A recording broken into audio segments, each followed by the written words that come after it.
വക്കീലെ. ഡോക്ടറെ, എന്താ സർ ചന്ദ്രയ്ക്ക് പറ്റിയത്? ശരിക്കും അവള് മാറിയത് തന്നെയാണോ? അതോ എന്തു പറ്റി? അല്ല, ഞാനും ദേവികയും തമ്മിൽ കല്യാണം കഴിക്കണമെന്നാ ചന്ദ്ര പറയുന്നത്. പണ്ടതിന് സമ്മതിക്കാതിരുന്ന ഒരാളാ. മാറ്റം നല്ലതല്ലേ? അതാണ്.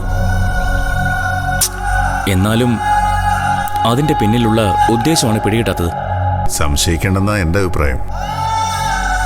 എത്രയും പെട്ടെന്ന് ചന്ദ്ര പറഞ്ഞത് നടപ്പിലാക്കാനുള്ള വഴി നോക്ക്. അതാണ് ബുദ്ധിയുള്ളവർ ചെയ്യേണ്ടത്.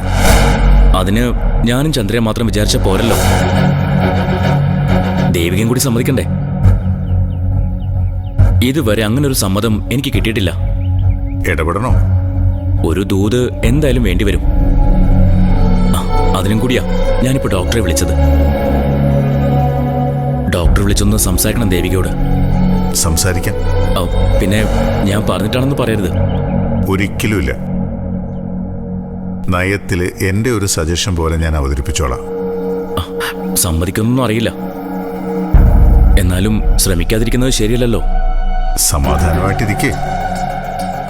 ദേവികയോടുള്ള വക്കീലിന്റെ സ്നേഹം ആത്മാർത്ഥതയുള്ളതാണെങ്കിൽ അത് നടന്നിരിക്കും. അതാണ് എൻ്റെ ആഗ്രഹം. ദേവിക അല്ലാതെ മറ്റാരെയും എൻ്റെ ഭാര്യയുടെ സ്ഥാനത്ത് കാണാൻ എനിക്ക് പറ്റുന്നില്ല ഡോക്ടർ. കൂൾ മാൻ, ഞാൻ ശരിയാക്കി തരാം. Thank you doctor.